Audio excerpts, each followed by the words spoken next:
Hello দর্শক, সবাইকে সালাম এবং শুভেচ্ছা জানিয়ে শুরু করছি আজকের টাইম এক্সক্লুসিভ। আশা করি সবাই ভালো আছেন এবং আজকে যে বিষয়গুলো আলোচনা করব তা প্রথমে জানাচ্ছি আপনাদের। আজকের বিষয়ের মধ্যে আছে শ্বেতাঙ্গদের প্রাধান্য প্রতিষ্ঠার লক্ষ্যকে সামনে রেখে যুক্তরাষ্ট্রের পুরো রিফিউজি সিস্টেম বা শরণার্থী যে নীতি, এই নীতিকে ঢেলে সাজানোর বা পরিবর্তনের চিন্তা করছেন ট্রাম্প, এবং তিনি এ বিষয়ে যে পরিকল্পনা করেছেন সেই পরিকল্পনা ফাঁস করে দিয়েছে নিউ ইয়র্ক টাইমস। এবং এটা খুবই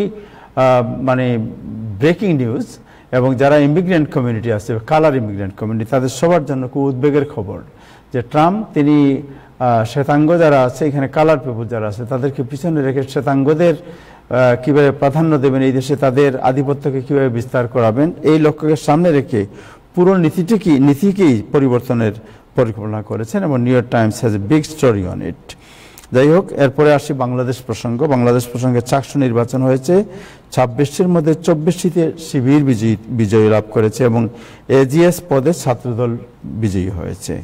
তারপরে বাংলাদেশ আরেকটি প্রসঙ্গ আছে যে আজকে বাংলাদেশের সবাইকে নিয়ে অন্তর্বর্তী সরকারের প্রধান প্রফেসর ইউনূস সাহেব সবাই ডেকেছিলেন, জুলাই সনদ নিয়ে বৈঠক ডেকেছিলেন, যেখানে তিনি বক্তব্য রেখেছেন এবং সব দল তাদের প্রতিক্রিয়া ব্যক্ত করেছে। সেখানে যেটা হয়েছে যে বিএনপি সম্ভবত বলছে যে তারা জুলাই সনদে স্বাক্ষর করবে, স্পষ্ট করছে না জামাত, শর্ত দিয়েছে এনসিপি, এবং 5 দল বলছে তারা সই করবেন না। জুলাই সনদ দিয়ে ভিন্নমত আরও স্পষ্ট হয়েছে। এই বিষয়টি আমরা আজকে আলোচনা করব। এবং বঞ্চনার প্রতিবাদে নিউ ইয়র্কে বিরক্ত সিলেট বার্ষিক কর্মসূচি পালিত হয়েছে এবং 60 দিনের মধ্যে দাবি না মানলে বৃহত্তর কর্মসূচি দেওয়ার ঘোষণা দেওয়া হয়েছে। যাই হোক, আজকে অতিথি যারা আছেন তাদের মধ্যে থাকবেন ডক্টর মুজিবুর রহমান মজুমদার, আমাদের সাথে আছেন জনাব আব্দুল লতিফ সম্রাট, আমাদের সাথে যুক্ত হবেন জনাব ডক্টর নকিবুর রহমান, আমাদের সাথে যুক্ত হবেন জনাব ইব্রাহিম চৌধুরী খোকন। শুরু করব দিনের আপডেট জানাচ্ছেন নাজমুল হাসান। তার আগে যারা ফেসবুকে দেখছেন আশা করি অনুষ্ঠানটি শেয়ার করবেন। দর্শক ইতিমধ্যে যুক্ত হয়েছেন জনাব আব্দুল লতিফ সম্রাট, ওনাকে আমরা শুভেচ্ছা জানাচ্ছি, এবং আমাদের সাথে আছেন জনাব নাজমুল হাসান as well। যাচ্ছি নাজমুল হাসান আপনার কাছে। ধন্যবাদ আবু। ওয়ালাইকুম সালাম। ধন্যবাদ আবু তাহের, এবং ধন্যবাদ টাইম টেলিভিশনের সকল দর্শক শ্রোতা এবং প্যানেলিস্ট, সবাইকে সালাম এবং শুভেচ্ছা। আশা করি আপনারা সবাই ভালো আছেন। আজ বুধবার অক্টোবর মাসের 15 তারিখ প্রেসিডেন্ট ট্রাম্প আজকে সাংবাদিকদের জানিয়েছেন, গতকাল ইনফ্যাক্ট তিনি জানিয়েছিলেন যে তিনি এই মুহূর্তে গাজার পুনর্নির্মাণ নিয়ে ব্যস্ত। দীর্ঘস্থায়ী শান্তি চুক্তির কথা যেটি বলা হয়েছিল তার চাইতে তার কাছে মূল্যবান হচ্ছে এখন গাজার পুনর্নির্মাণ কর্মসূচি, অর্থাৎ গাজার সেখানে দালান কোঠা ভবন নির্মিত হবে। এবং ইতিমধ্যেই বিভিন্ন সূত্রে প্রাপ্ত খবরে জানা গেছে যে সেই নির্মাণ কাজের একটা বড় অংশ পেতে যাচ্ছে, পাওয়ার সম্ভাবনা দেখা দিয়েছে প্রেসিডেন্ট ট্রাম্পের জামাতা জ্যারেড কুশনার যে প্রতিষ্ঠান, সেই নির্মাণ প্রতিষ্ঠান। ইতিমধ্যেই যুক্তরাষ্ট্রের বিলিয়নিয়ারদের তালিকায় নাম উঠে গেছে জ্যারেড কুশনারের শ্বশুর মশাইয়ের মতো, তিনিও একজন বিলিয়নিয়ার যুক্তরাষ্ট্রের। এবং এই গাজায় যে পুনর্নির্মাণ কর্মসূচি, তাতে বিরাট একটা অংশের ভাগ তিনি পেতে যাচ্ছেন, সেটাই আজকে। এবং সেই বিষয়টি প্রেসিডেন্ট ট্রাম্প উল্লেখ করেছেন গুরুত্বের সাথে যে তারা যে সেখানে যে 2 স্টেট থিওরি, অর্থাৎ 2টি স্টেট প্রতিষ্ঠার মাধ্যমে প্যালেস্টাইন এবং ইসরায়েলের যে স্থায়ী শান্তি প্রতিষ্ঠার ব্যাপারে ইতিমধ্যেই আরব দেশগুলো তাদের সমর্থন জানিয়েছে। এবং বিশ্বের বেশিরভাগ দেশই এই 2 স্টেট সলিউশন যেটাকে বলা হয়, অর্থাৎ ইসরায়েল এবং প্যালেস্টাইন, এই 2টি আলাদা রাষ্ট্র প্রতিষ্ঠার মাধ্যমে স্থায়ী শান্তি নিয়ে আসার ব্যাপারে সেখানে। এবং ইতিমধ্যে ইসরায়েল রাষ্ট্রটি কিন্তু প্রতিষ্ঠিত হয়েছে, কিন্তু নানাবিধ প্রতিশ্রুতি সত্ত্বেও এখনো কোনো প্যালেস্টাইন রাষ্ট্র প্রতিষ্ঠা হয়নি। যদিও প্রেসিডেন্ট ট্রাম্প একাধিকবার বলেছেন, যুক্তরাষ্ট্রের পূর্ববর্তী প্রেসিডেন্টও বলেছেন, তারা 2 স্টেট অর্থাৎ 2টি রাষ্ট্র প্রতিষ্ঠার মাধ্যমে মধ্যপ্রাচ্যে শান্তি প্রতিষ্ঠার ব্যাপারে সমর্থন দিচ্ছেন। কিন্তু প্রেসিডেন্ট ট্রাম্প আজকে যে কথাটি বলেছেন যে তার কাছে এই মুহূর্তে 2 স্টেট সলিউশন অর্থাৎ 2টি রাষ্ট্র নির্মাণের মাধ্যমে শান্তি প্রতিষ্ঠার চাইতে গাজা পুনর্নির্মাণ বেশি জরুরি, এবং সেই কাজটি তিনি করছেন। তবে আরেকটি যেন বলেছেন, তবে তিনি এই 2 স্টেট সলিউশনের ব্যাপারে তার নিজের কোনো মতামত তিনি নাকি এখনো দেননি। এ কথাটাও তিনি সাংবাদিকদের বলেছেন, এবং তিনি বলেছেন এই বিষয়ে তিনি চিন্তা ভাবনা করতেছেন। তবে যেহেতু আরব রাষ্ট্রের প্রায় সবগুলোই আহ, এই টু স্টেট সলিউশন, দুটি রাষ্ট্র প্রতিষ্ঠার মাধ্যমে যে সমাধান, সেই সমাধানকে সমর্থন দিচ্ছে, এই ব্যাপারটি প্রেসিডেন্ট ট্রাম্প বিবেচনা করবেন বলে জানিয়েছেন সিবিএস নিউজকে। তবে তিনি কমিটমেন্ট করেননি, তিনি কোনো প্রতিশ্রুতি দেননি। তার কাছে একটু আগে যেটি বললাম, এখন এই মুহূর্তে তার কাছে সবচাইতে জরুরি কাজ যেটাকে তিনি মনে করেন অন্তত, সেটা হচ্ছে গাজার পুনর্নির্মাণ।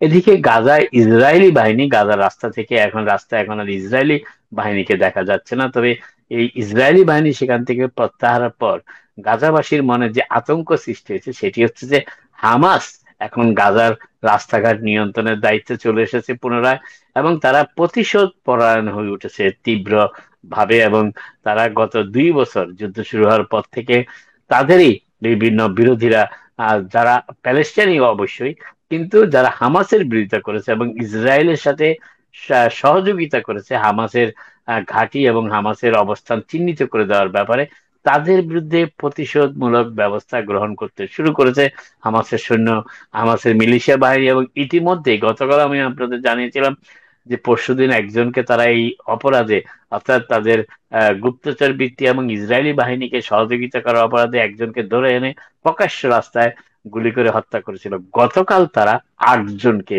এইভাবে চোখ বন্ধ করে নিয়ে আসে। তাদের হামাসের বিরোধী একটি গ্রুপ, কোন সেই গ্রুপের 8 জনকে তারা ধরে নিয়ে আসে এবং প্রকাশ্যে জনবহুল ব্যস্ত একটি সড়কের উপর দাঁড় করিয়ে পয়েন্ট ব্ল্যাঙ্ক, অর্থাৎ খুব কাছে থেকে গুলি করে তাদের হত্যা করে।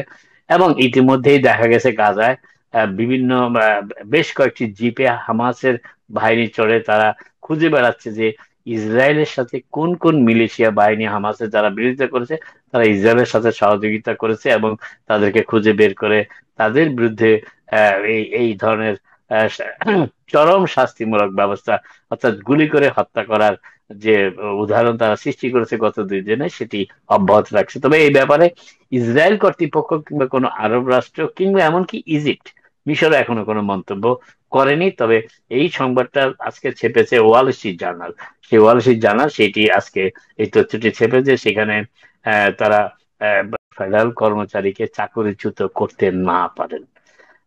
এই ফেডারেল বিচারক তিনি এবং সুজান, তার নাম হচ্ছে সুজান ইলিস্টো, ফেডারেল বিচারক, তিনি রায় দিয়েছেন যে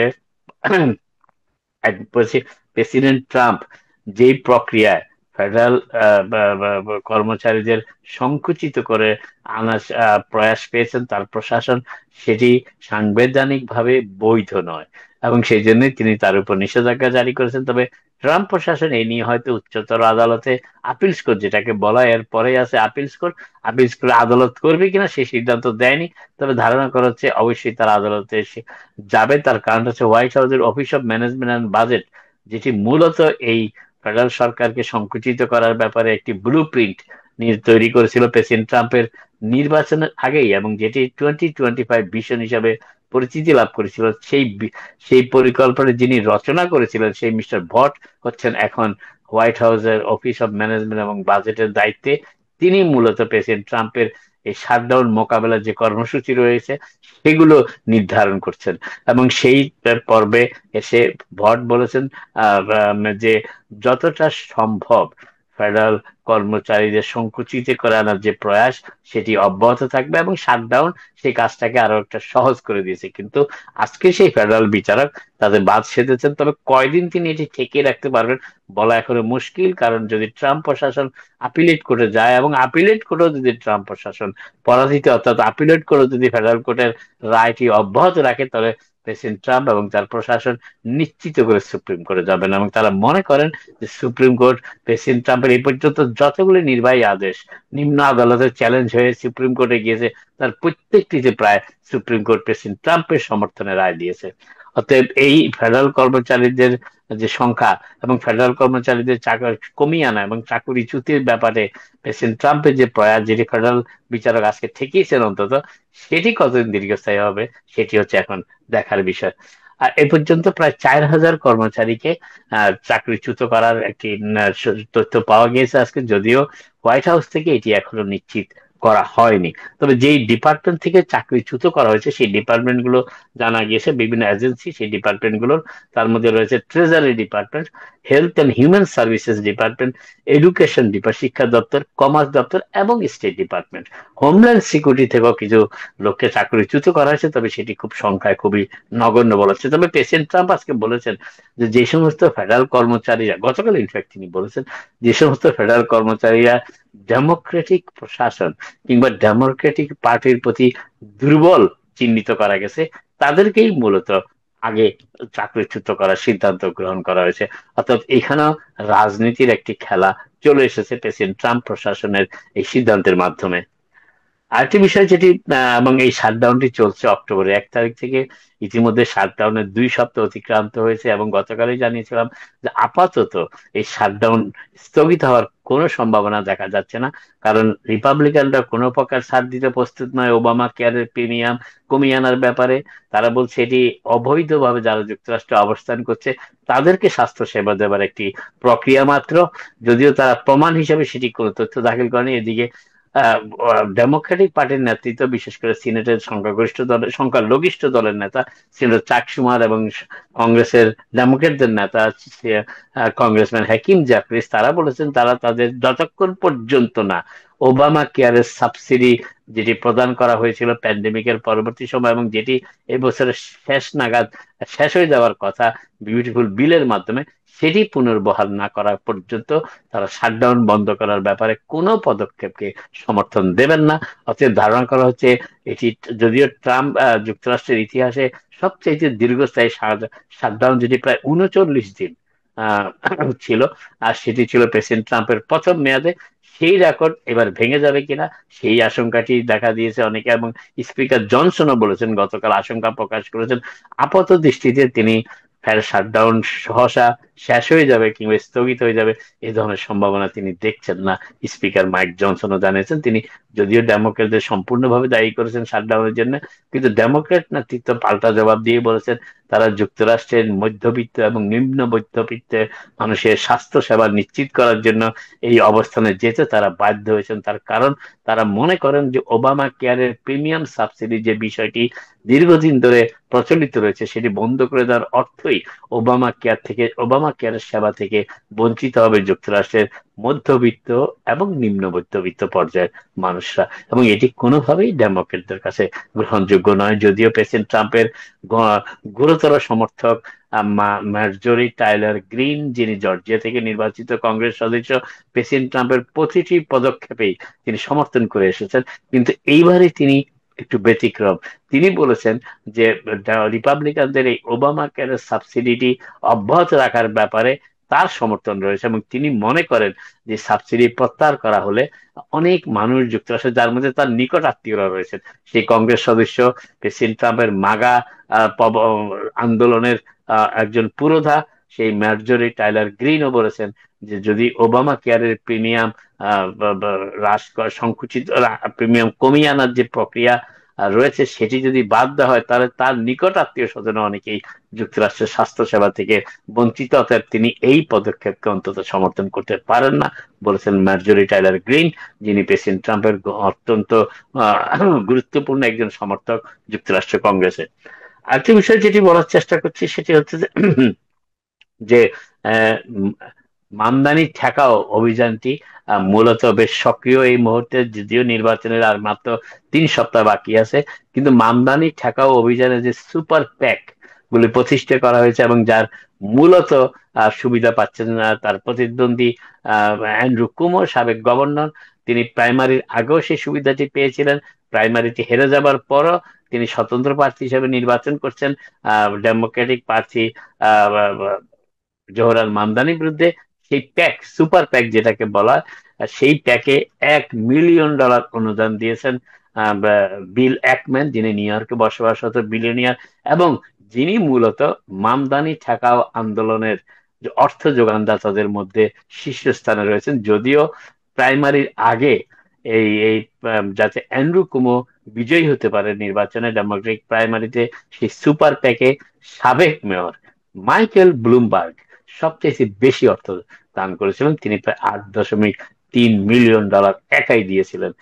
কিন্তু তা সত্ত্বেও সেই অর্থের বিনিময়েও অ্যান্ড্রু কুমোর পক্ষে বিজয় অর্জন করা সম্ভব হয়নি। তবে এই মুহূর্তে ব্যবধান কিছুটা কমে আনতে সক্ষম হয়েছেন মেয়র এরিক অ্যাডামসের নির্বাচন থেকে সরে যাবার পর।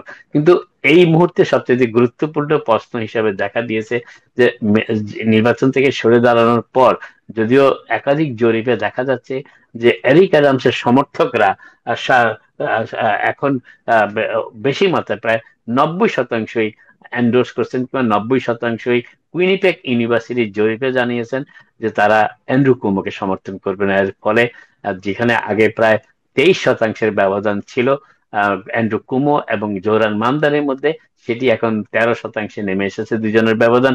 46% সমর্থন গত সপ্তাহে নেওয়া জরিপে ছিল জোহরান মামদানি, 33% ছিল অ্যান্ড্রু কুমোর, 15% ছিল রিপাবলিকান প্রার্থী কার্টিস সিলওয়ার। তবে সিলওয়ার নির্বাচন থেকে সরে দাঁড়াবেন এমন একটি আভাস ইঙ্গিত পাওয়া গেল এখনো পর্যন্ত তিনি নির্বাচন থেকে সরে না দাঁড়ানোর ব্যাপারটি প্রতিদিনই জোরদার করে বলছেন। কিন্তু এই মুহূর্তে যে বিষয়টি গুরুত্বপূর্ণ, একটু আগে বললাম যে বিদায়ী মেয়র আমি বলতে পারি এরিক অ্যাডামস কাকে এন্ডোর্স করবেন। আজকে আজকে তিনি সাংবাদিক একটি টেলিভিশন সাক্ষাৎকারে তিনি বলেছেন যে তিনি জোহরান মামদানিকে সমর্থন করতে পারে না, কারণ জোহরান মামদানির বিভিন্ন নীতিমালা মেয়র এরিক অ্যাডামসের বিবেচনায় নিউ ইয়র্কবাসীর জন্য কল্যাণকর হবে না। অতএব তার বিবেচনা, অর্থাৎ এরিক অ্যাডামসের বিবেচনায় নিউ ইয়র্কবাসীর জন্য যেটি ভালো হবে মনে করেন তিনি, তাকেই যে প্রার্থী সেই কাজটি করতে পারবেন তাকে তিনি সমর্থন দিবেন। তবে তার সমর্থনের ইঙ্গিতটা কিন্তু অ্যান্ড্রু কুমোর প্রতি, এবং তিনি আজকে স্বীকার করেছেন যে এই এন্ডোর্সমেন্টের ব্যাপারে অ্যান্ড্রু কুমোর সাথে তার যোগাযোগ হয়েছে। তবে কি কথা বলেছেন সেটি অবশ্য তিনি বলেননি। তিনি বলেছেন অ্যান্ড্রু কুমোর ক্যাম্পেইন এবং অ্যান্ড্রু কুমোর সাথেও তার যোগাযোগ হয়েছে, তবে তিনি সহসাই সিদ্ধান্ত নেবেন।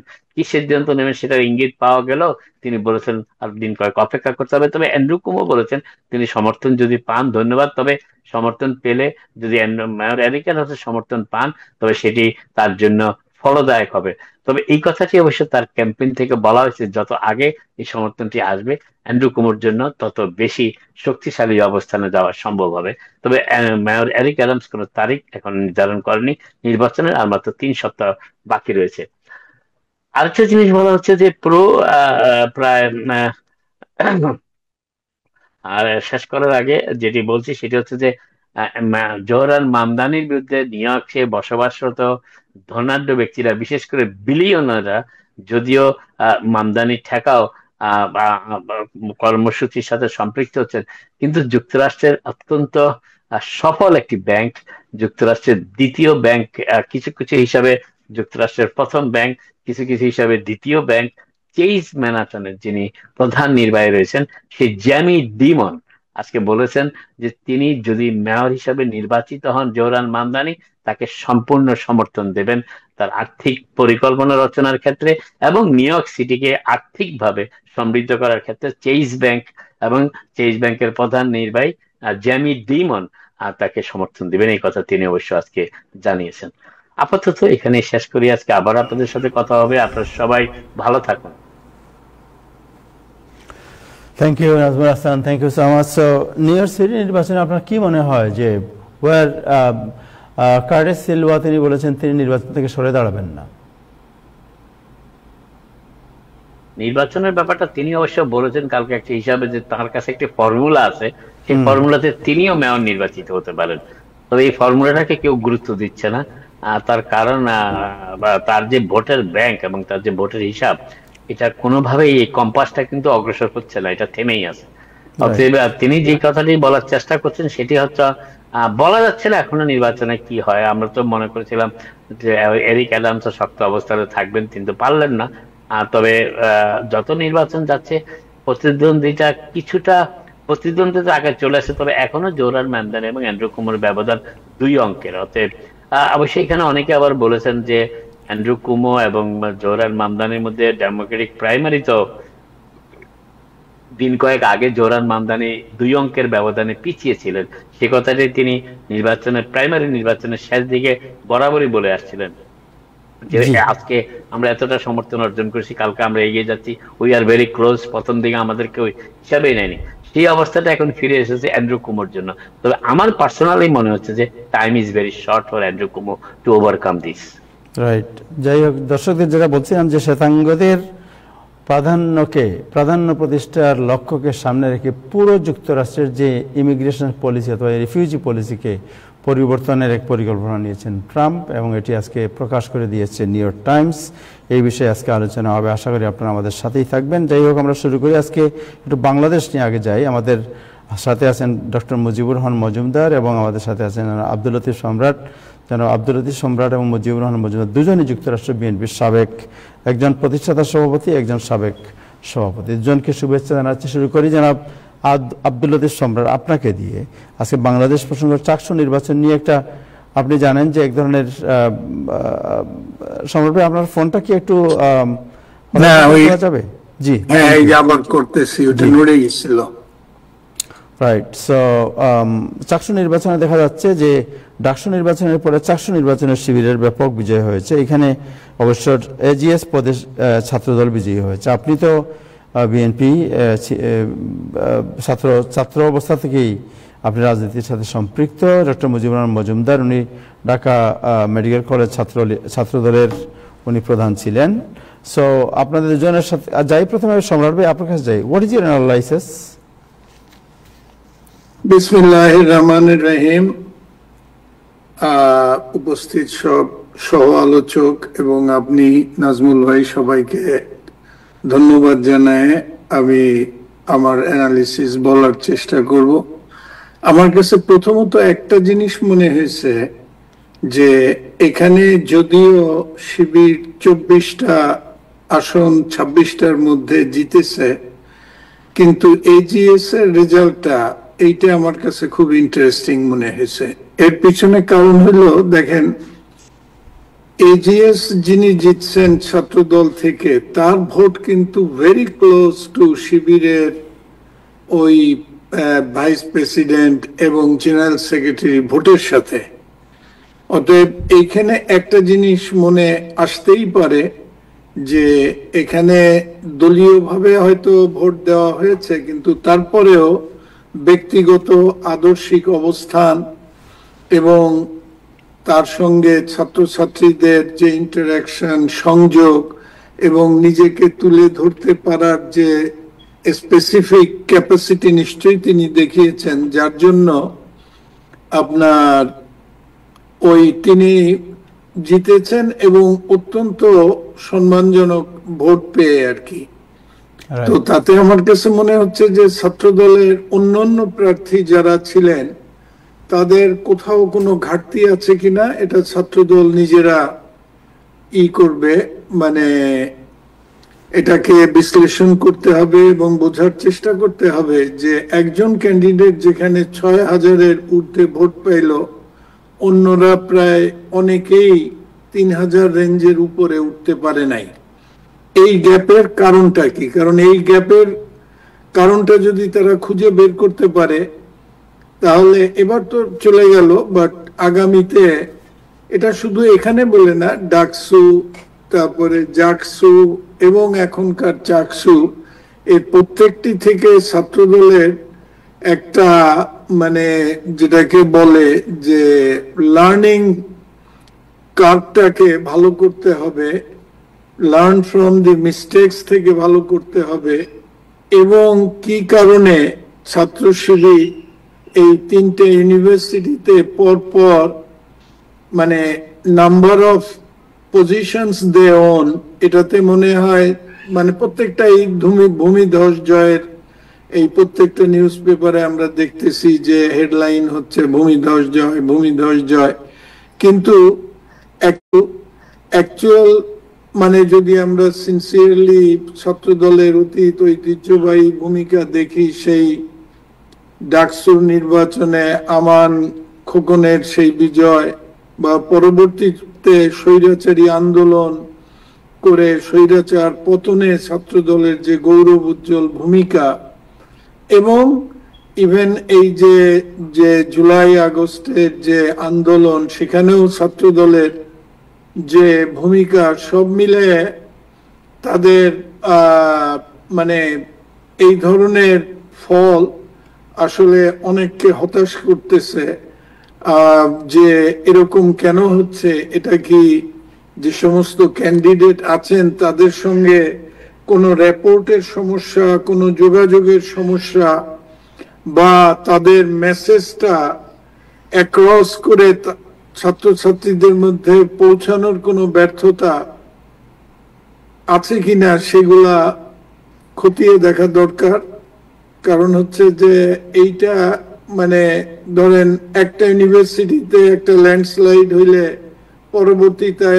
পরবর্তী সে যদি ব্যালেন্সড একটা রেজাল্ট হইতো, বা তার পরবর্তীটাও যদি একটা ব্যালেন্স রেজাল্ট হইতো, তাইলে বোঝা যাচ্ছিল যে দি কার্ভ ইজ গোয়িং আপ, কিন্তু সেটা হচ্ছে না।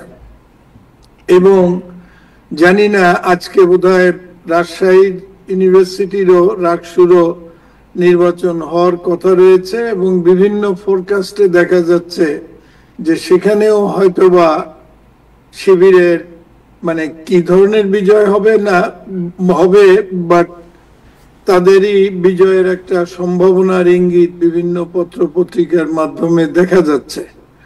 তো আমার মনে হয় আমাদের এইখানে ছাত্র দলকে একটু হইলেও বোধহয় ঢেলে সাজানোর ব্যাপার আছে, এবং আগামী 2 বছরে যদি যেভাবে নির্বাচন হওয়ার কথা, মানে ব্যাকলগ না হয়ে যদি 2 বছর পর পর যে নির্বাচন হওয়ার রয়েছে, নিয়ম রয়েছে, বিধি রয়েছে, সেইটাকে টার্গেট করে এখন থেকে যেমন ছাত্রদের সঙ্গে সম্পর্ক ভালো করা, গণমুখী কাজ করা, নিজেদের ব্যবহার দিয়ে ছাত্রদের মন জয় করা, এবং তাদেরকে বিভিন্ন সময়ে আপদে বিপদে তাদের পাশে দাঁড়ানো, এবং তাদের সঙ্গে সংযোগটাকে আরো উন্নত করা, এই ধরনের কার্যকলাপের মাধ্যমে এটাকে অবশ্যই আমরা অনেক দেখেছি যে অনেক সময় একটা দল ল্যান্ডস্লাইড পেয়ে যায়, কিন্তু পরবর্তীকালে দেখা যায় অন্য দল আবার সেটাকে অতিক্রম করে আবার তারা নির্বাচিত হয়। আমাদের জাতীয় রাজনীতিতেও দেখেন 91, 96, 2001-এর ইতিহাস, এই পর্যন্ত নির্বাচন মোটামুটি ঠিক ছিল। সেখানে দেখা গেছে যে সেখানে পট পরিবর্তন হয়েছে, একদল আগে জিতছে, একদল পরে জিতছে। তো এই জন্য আমি ছাত্র দলের ছেলেদের, আমি অবশ্যই শিবিরের এই বিজয়কে অভিনন্দন জানাই।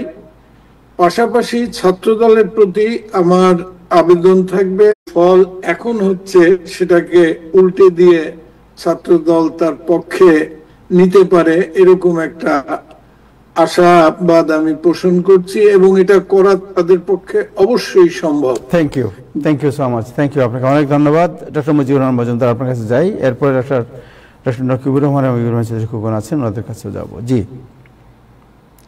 ডক্টর মুজিবুর রহমান মজুমদার, যিনি ঢাকা মেডিকেল কলেজ ছাত্র দলের এর সময়ের প্রেসিডেন্ট ছিলেন এবং যুক্তরাষ্ট্র বিএনপির ফাউন্ডার প্রেসিডেন্ট উনি। সো ডক্টর মুজিবুর রহমান মজুমদার, আপনি জানেন যে ভাই একটা সেকেন্ড ইন্টারাপ্ট করি, I know it's not the right forum, উনি প্রতিষ্ঠাতা আহ্বায়ক ছিলেন, প্রতিষ্ঠাতা আহ্বায়ক, সরি ফর বাট না, ঠিক আছে, আপনার কথা ঠিক আছে, প্রতিষ্ঠাতা আহ্বায়ক। So, but anyway, আমার প্রশ্নটা হচ্ছে ডক্টর মুজিব আপনার কাছে, যে আপনি তো বাংলাদেশের ছাত্র আন্দোলন দেখে আসছেন, গণ আন্দোলন দেখে আসছেন, এবং যেখানে সবাই মনে করছেন যে আগামী যে ইলেকশন বাংলাদেশ, সেই ইলেকশনে বিএনপি একটা মিথ তৈরি হয়েছে যে BNP is coming to the power, BNP will form the government. সেই অবস্থায় ছাত্রদল প্রথমে ঢাকা ইউনিভার্সিটি, দেন জাহাঙ্গীরনগর ইউনিভার্সিটি, দেন চট্টগ্রাম ইউনিভার্সিটি, 3টি ইউনিভার্সিটির ছাত্রদলের এই যে আপনার পিছিয়ে যাওয়া, এটাকে আপনি কিভাবে দেখছেন? এটা জাতীয় নির্বাচনে এটার প্রভাব কতটুকু হবে বলে আপনি মনে করেন? আসসালামু আলাইকুম, আপনাকে এবং আজকে যারা সহ-আলোচক আছেন সবাইকে আমার সালাম, অভিনন্দন, শুভেচ্ছা। এবং আজকে আপনি যারা দর্শক দেখছেন বা আগামীতে যারা দেখবেন তাদের প্রতি আমার সালাম, শুভেচ্ছা এবং অভিনন্দন। প্রথমে একটু কারেকশন করে দিই, সম্রাট সাহেব যেটা বলেছেন এটা আসলে কারেক্ট না। প্রথম আহ্বায়ক ছিল, প্রতিষ্ঠা আহ্বায়ক ছিল এহসানুল হক মিলন, সে ছিল প্রতিষ্ঠা আহ্বায়ক। আমি ছিলাম প্রতিষ্ঠা ফার্স্ট প্রেসিডেন্ট, এবং মিলন তখন আমার সাথে ছিল জেনারেল সেক্রেটারি। তো এখানে একটা কারেকশনটা করে দিলাম। না, এটা কারেকশন হয় নাই। আমি এখানে এটা বিতর্কে সরি, যাচ্ছি না। আপনি আপনার আমাকে অনেক একটু কথা আগে বলতে দেন বলছিলাম কোন কমিটিতে আপনার ভাই। কেন্দ্রীয় লোক সই করছে সেই কাগজটা দেখায়েন। ভাই, আজ 3 বছর হয়েছে আপনি সেটা দেখাইতে পারেন নাই। আপনি শুনেন, এখানে অনুত্তর আপনি দিন। আপনি আমি এটার তখন মধ্যে যাইতে শুনেন চাই ভাই, না, আপনি বাট তখন পার্টিতে বারবার ছিলেন না, আপনাকে সুতরাং আপনি এটা জানেন না। বলা হয়েছে যে আপনি প্লিজ আমাকে জীবনে কথা বলতে কোনোদিন দেন, এই কাগজ দেখাইতে পারেন নাই। আমাকে কথা বলতে আপনার দেন প্লিজ। নিজের মতো করে শুনেন, এইখানে আপনি টপিকস এর উপর বলেন, এটা ভাই আপনি খামোখা কথা একটা উঠেছেন, এই জন্য কথা বিতর্কের বলতে সৃষ্টি হলো, করতেছেন। যেহেতু আপনি এখানে আপনি যেটা জানেন না, আপনি ওই সময় পার্টিতে ছিলেন না, সুতরাং আপনাকে জানার কথাও আমার না। না, এটা একটা বোকা কথা বললেন। শুনেন, ইতিহাস আমাকে আমার জানার কথা বলতে জন্য, দেন প্লিজ। পার্টির পাস্ট জানার জন্য সেই সময়ই দাঁড়ায় থাকতে হয় ভাই এরকম শুনেন, কথা আপনি না। যেটা আপনার বলছিলেন না, ফাউন্ডার যারা ছিল তাদের প্রত্যেকে ভাই ইনক্লুডিং আপনার তো ফারুক জোর বক করলাম না, চৌধুরী যেটা সত্য এটাই। আমাকে আপনার এখানে কনফার্ম আপনার করছে সাথে যে বিরোধ আপনি করার জন্য আমি এখানে আসিনি। আহ্বায়ক প্লিজ ছিলেন। আমাকে তো আমার কথা আপনি তো বলতে দেন। ছাড়তেছেন না। আমি বলছি যে আপনি যেটা নাই সেটা বলেন না, ভাই আপনি টপিকসে যান। তাহের টপিকসে তো আপনি ভঙ্গ করেছেন। না, আমি ভঙ্গ করছি কারণ বুঝছেন? আপনি সুতরাং প্রতিষ্ঠাতা শুনেন, সভাপতি ভাই, জীবনেও please, ছিলেন না। আপনি এখানে সব যদি জায়গায় এটা কথা বলতে একটা না ফলস দেওয়া হয় আপনার পরিচয় প্রোগ্রামে, একজনের। ধরেন আপনার আমি যেটা একটা না মিথ্যা- সেটা একটা যদি মিথ্যা মানুষ বলে, প্রচার আমার করে, উচিত হলো আপনি সেটাকে ইয়ে করতে কারেক্ট পারেন। করা। Please, যেহেতু আপনি কারেক্ট করেন নাই বলে আমি আপনি জানেন করছি। না, আপনার কারে করে কেউ না এখানে, আপনি জানেন না, আপনি শুধু শুধু ঝামেলা করতেছেন। Please let me talk to it, okay Taher bhai? জি জি, প্লিজ গো হেড। ওকে, তো প্রথমত আমি বলি, আমি আপনি বলেছেন যে আমি ঢাকা মেডিকেল কলেজের প্রতিষ্ঠাতা বিএনপি। আমি তার সাথে সাথে আমি ছাত্র দলের যে প্রথম কমিটি, ন্যাশনাল কমিটি, সেটা আমি এক্সিকিউটিভ মেম্বার ছিলাম, যেটা জিয়া রহমান নিজের হাতে করেছেন, এবং পরবর্তীতে আমি জাতীয় যুব সংস্থারও এক্সিকিউটিভ কমিটি মেম্বার ছিলাম। যাই হোক, আপনি যেটা কোশ্চেন করেছেন, এগুলো অনেকগুলো ফ্যাক্টর আছে এটার মধ্যে। ছাত্রদল বাংলাদেশে একটা বৃহত্তর ছাত্রদল অর্গানাইজেশন এবং অত্যন্ত পপুলার অর্গানাইজেশন। এটা জিয়া রহমানের সময় থেকেই এটা বাংলাদেশে one of the most popular organisation হিসেবে পরিচিত ছিল, এবং ছাত্রদলের স্যাক্রিফাইস এবং তাদের যেই কর্মকাণ্ড বাংলাদেশের হিস্ট্রিতে অত্যন্ত গুরুত্বপূর্ণ এবং স্মরণীয়। আপনারা জানেন, এরশাদ বিরোধী আন্দোলনের মেইন লিডারশিপে ছিল ছাত্রদল, এবং ডাকসুর নেতৃত্ব অনেকবারই ছাত্রদলের হাতে ছিল। এখন এই আজকে যে আপনার ডাকসুর নির্বাচন বলেন, চাকসু এবং জাহাঙ্গীরনগর ইউনিভার্সিটি নির্বাচন বলেন, সেখানে যে আমরা শিবিরের যে জয় দেখছি বা শিবিরের সাথে যারা ঐক্য প্যানেল করে জয় করছেন, এটাতে অনেকগুলো ফ্যাক্টর আছে। আর ছাত্রদলেরও আমার মনে হয় চিন্তা করতে হবে যে ফ্যাক্টরগুলো কি এবং এগুলোকে অ্যানালাইসিস করা দরকার। নাম্বার ওয়ান হলো যে শিবির ইজ ভেরি অর্গানাইজেশন, যেটা ছাত্রদল যেভাবে গ্রাউন্ড লেভেলে কাজ করে, শিবির কিন্তু অন্যভাবে কাজ করে। তাদের এটা একটা ক্যাডারভিত্তিক অর্গানাইজেশন, এবং ক্যাডারভিত্তিক অর্গানাইজেশন হওয়ার কারণে তাদের অর্গানাইজেশনাল ক্যাপাসিটি অনেক অনেক ভালো এবং বড়। যে জায়গায় হয়তো ছাত্রদল ওইভাবে আপনার এই 24-এর আন্দোলনের পরে আপনার সেভাবে অর্গানাইজ করেনি, বা they fail to understand that ছাত্র শিবির কীভাবে কাজ করছে ছাত্রদের মধ্যে, ছাত্রছাত্রীদের মধ্যে, সেই জায়গায় তারা ফেল করেছে। এই জন্য আমার মনে হয় তারা এই যে ভোটার তাদের বা তাদের যে সমর্থক, তাদেরকে এইভাবে তারা ইলেকশনের মধ্যে আনতে পারেনি। এটা হলো একটা one of the main factor আপনার দল হিসাবে, যেটা যেটা আমি মনে করি। দ্বিতীয়ত হলো যে ক্যান্ডিডেট আপনার এজিএস জিতেছে, তার মানে হি ওয়াজ এ গুড ক্যান্ডিডেট, ইভেন তো সে ছাত্র দলের, তারপরে সে পপুলার এবং তার পপুলার ভোটে সে জিতেছে। তার মানে ক্যান্ডিডেট সিলেকশনটাও একটা ইম্পর্টেন্ট ইস্যু ছাত্রছাত্রীদের কাছে, যে রাইট ক্যান্ডিডেট হলে, পপুলার ক্যান্ডিডেট হলে, সে শিবির থেকে আসলো বা ঐক্য প্যানেল থেকে আসলো না ছাত্রদের, সেটা বড় কথা নয়। তো ক্যান্ডিডেট সিলেকশনটা আমার মনে হয় ছাত্র দলের যখন তারা দিবে কাউকে কোথাও, এটা আমার মনে হয় আপনার কনসিডার করা উচিত। এবং এটার প্রমাণ হলো এজিএস এর যে বিপুল ভোটে সে জয় হয়েছে, এটা কিন্তু তার প্রমাণ যে candidate selection is important to general student. তৃতীয়ত হলো আমার মনে হয় গত 1-1.5 বছরে আপনার নানা ধরনের সংবাদপত্র এবং মিডিয়াতে বা সোশ্যাল মিডিয়াতে যেভাবে বিএনপি ছাত্রদলকে অযথা নানা রকম ইয়েতে দোষারোপ করে আনপপুলার করা হয়েছে, এবং এটার সাথে যে আপনার বিএনপি বিরোধী যেই শিবির, তারাও অনেকটা অংশে এটার ব্যাপারে অ্যাক্টিভ ছিল। তার কারণে ছাত্রছাত্রীদের মধ্যে, সাধারণ ছাত্রছাত্রী যারা কোনো দল করে না, তাদের মধ্যে একটা বিরূপ প্রতিক্রিয়া হতে পারে বিএনপি এবং ছাত্রদলের উপরে। সেটাকে ছাত্রদল বিএনপি ওইভাবে যেভাবে কাউন্টার করা উচিত ছিল, বা যেভাবে যে ন্যারেটিভ তারা তৈরি করা উচিত ছিল 24-এর আন্দোলনের পর থেকে, আমার মনে হয় সেই জায়গায় তাদের ব্যর্থতা আছে। এই ব্যর্থতার কারণে আপনার অনেকগুলো হয়তো ভোট অ্যান্টি বিএনপি বা অ্যান্টি ছাত্রদল হিসাবে শিবিরের কাছে চলে গেছে। তো এটা হয়তো একটা এডিশনাল ফ্যাক্টর হতে পারে। তৃতীয়ত হলো ছাত্র রাজনীতি একসময় যেটা ছিল, ধরেন যে ন্যাশনাল রাজনীতির উপরে অনেক প্রভাব পড়তো। জিয়া রহমানের পপুলারিটি বা ম্যাডাম খালেদা জিয়ার পপুলারিটির কারণে ছাত্রদল অনেক সময় অনেক বিপুল ভোট পেয়েছে, কারণ সেটা একটা ন্যাশনাল ইমেজের একটা রিফ্লেকশন ছিল। কিন্তু এখন মনে হয় ছাত্রছাত্রীদের মধ্যে ওই ধরনের রিফ্লেকশন আসে না, যে একটা ন্যাশনাল ফিগারের ইনফ্লুয়েন্সে ছাত্রছাত্রীরা ভোট দিবে। ছাত্রছাত্রীরা আমার মনে হয় তারা মোর কনসিডার করতেছে যে কারা তাদের জন্য কাজ করবে, বা তাদের কতটুকু কনসার্ন ছাত্রছাত্রীদের ইস্যু নিয়ে এবং তাদের সমস্যা নিয়ে বা তাদের বিপদ আপদে কারা এগিয়ে আসতেছে, সেইটা মনে হয় তারা মোর কনসিডার করে এখনকার জেনারেশন, যেটা হয়তো আগে এক সময় এটা ছিল না। এগুলো সবগুলো ফ্যাক্টর মিলেই আমার মনে হয় শিবির বা শিবিরের সাথে যারা ঐক্য প্ল্যান করে আগাচ্ছে, তারা ওই জায়গাটাতে অ্যাডভান্টেজ নিচ্ছে। যদি আমি এখনো বিশ্বাস করি যে কর্মী বাহিনী হিসাবে ছাত্রদলের কর্মী শিবিরের থেকে বেশি, তবে হয়তো ওইভাবে অর্গানাইজ না। আর শিবির যেটা করতে পারতেছে, তারা হয়তো ন্যাশনাল ইস্যুগুলোকে না এনে তারা মোর লোকাল ইস্যু, ছাত্রীদের ইস্যু এবং ইনস্টিটিউশন ইস্যুগুলোকে সামনে নিয়ে তারা সেইগুলোকে মোর প্রাধান্য দিচ্ছে, যার কারণে ছাত্রছাত্রীরা মনে করতেছে যে এরা ইলেক্টেড হলে তাদের যে সমস্যা আছে এগুলোকে মোর অ্যাটেনশন দিবে। যেটা আপনার অলরেডি ডাকসুতে দেখা যাচ্ছে যে ডাকসুতে যারা ইলেক্টেড হচ্ছে তারা ন্যাশনাল রাজনীতির কথা না বলে তারা লোকাল সমস্যা, তার ইনস্টিটিউশনের সমস্যা নিয়ে তারা কাজ করছে। এইটাও কিছু ইনফ্লুয়েন্স করতে পারে কিছু ছাত্রছাত্রী তাদেরকে। Thank you so much. Ibrahim সিরকুন, আপনার কাছে যাই একটু, তারপরে নকিব ভাই আপনার কাছে আসবো।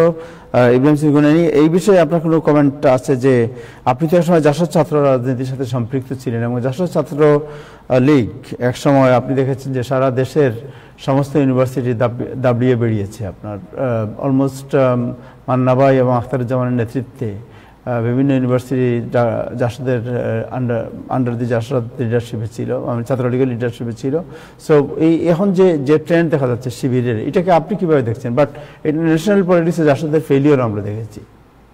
অনেক ধন্যবাদ। ন্যাশনাল পলিটিক্সে জাসদের ফেলিওর ছিল, তখন জাসদ ছাত্র যুব সমাজের মধ্যে আবেদন সৃষ্টি করতে পেরেছিল। এবং মনে রাখতে হবে যে সময়টা এক না। এখন সেই সময়টা জাসদের ছিল, জাসদ ছাত্রলীগের ছিল, তারুণ্যের যে প্রতিবাদ, যে দ্রোহকে ধারণ করতে পারতেছিল। আর এখন যুব সমাজের বা ছাত্র সমাজের বা নতুন প্রজন্মের যে বিষয়টা, তারা যে সহনশীল রাজনীতি বা তাদের যে একটা পরিকল্পিত রাজনীতি, এই রাজনীতিটা ধারণ করতেছে শিবিরে, রাজনীতির চর্চাটা করতেছে। This is Shibir's time. এবং আমি মনে করি না যে জাসদ যে জয় পেয়েছিল সেই একই ধারার জয় শিবির পাচ্ছে। আর জাসদ যখন ছাত্রলীগের একের পর এক ছাত্র সংসদ জয় করতেছিল, একের পর এক কলেজ, বিশ্ববিদ্যালয়, তখন জাসদের কোনো গণসংগঠন সে উঠতে ছিল না। এবং গণসংগঠন যেটা ছিল, সেই গণসংগঠনের ভাবমূর্তিও ছিল থানা হাইজ্যাক, লুটপাট, অস্ত্র, মানে এইসব নেগেটিভটা তখনই জোরদার ছিল। কিন্তু এটার যে শিবিরের যে এই যে চলমান, তারা একের পর এক ক্যাম্পাস দখল করতেছে, এটাকে রাজনৈতিক ভাবে খুবই তাৎপর্যপূর্ণ ভাবে যদি দেখা হয়, আমি দেখেন শিবিরের রাজনীতি কোনোদিন করি নাই, শিবিরের বিরুদ্ধে সবসময় বলে আসছি, কিন্তু এখন মনে করি যে এই শিবিরকে মোকাবিলা করার জন্য ছাত্রদলের যে রাজনীতি, বিএনপির যে রাজনীতি, এটা যথেষ্ট না। তারা অনেক প্রস্তুতি নিয়ে, তারা সমাজের গণসংগঠনকে প্রস্তুত করে এবং অনেক বেশি রাজনৈতিক প্রস্তুতি নিয়ে শিবিরের লোকজন রাজনীতি করতেছে, এবং এই রাজনীতির ফলাফল তারা পাচ্ছে।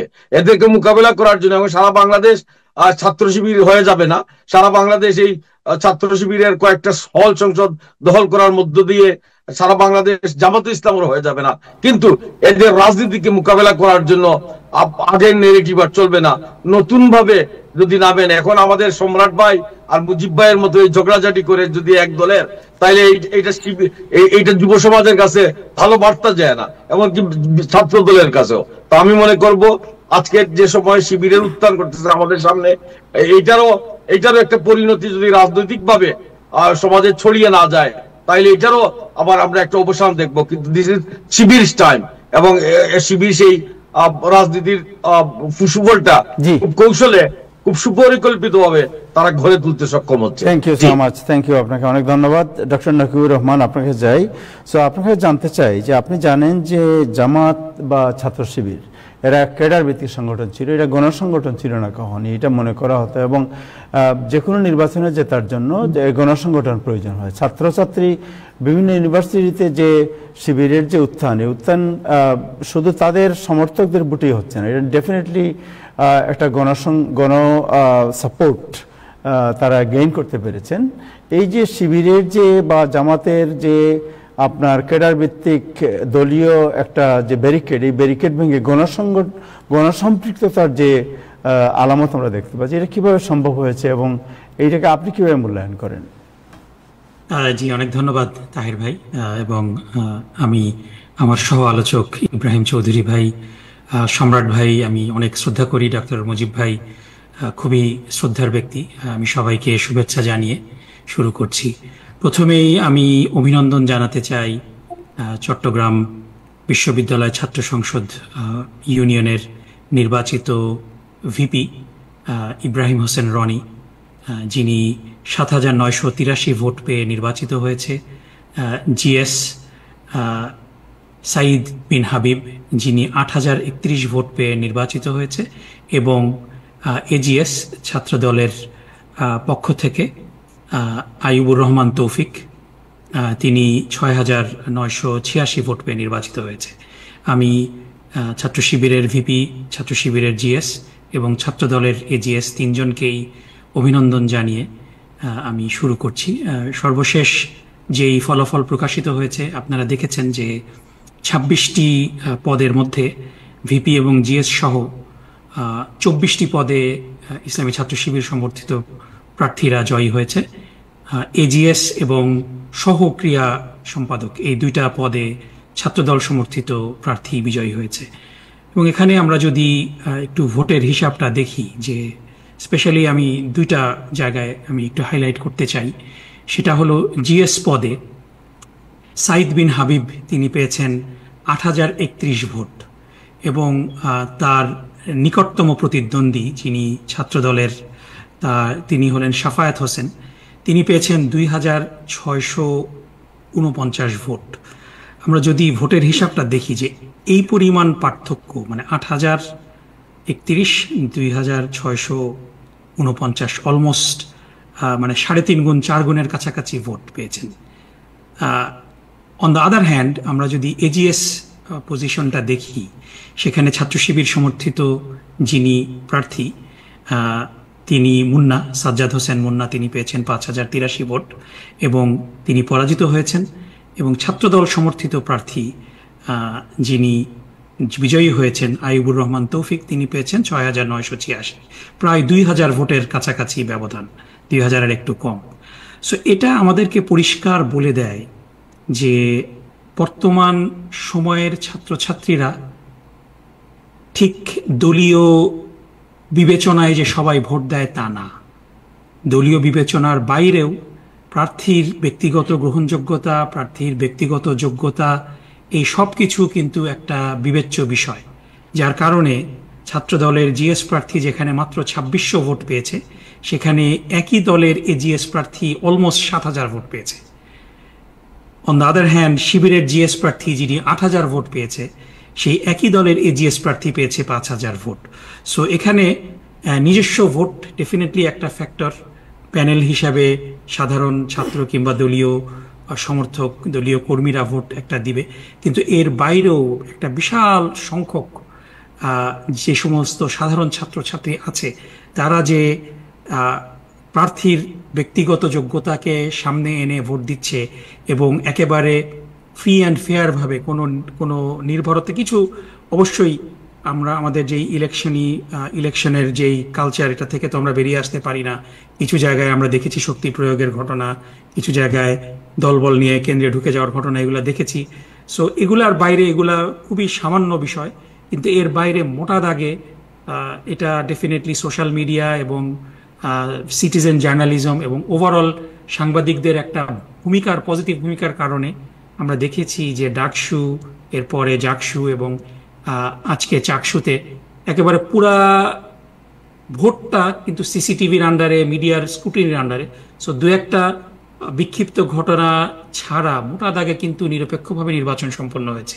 এবং এটা আমি বলে রাখতে চাই যে ডাকসুতে 28টা পদের মধ্যে 24টা পদে ছাত্র শিবির সমর্থিত প্রার্থীরা জয়লাভ করেছে, 2টা স্বতন্ত্র প্রার্থী জয়লাভ করেছে, 3টা স্বতন্ত্র প্রার্থী জয়লাভ করেছে, এবং আরেকটা যে সদস্য পদে জয়লাভ করেছে হেমা চাকমা, যিনি বামপন্থী ছাত্র সংগঠনের নমিনি ছিলেন।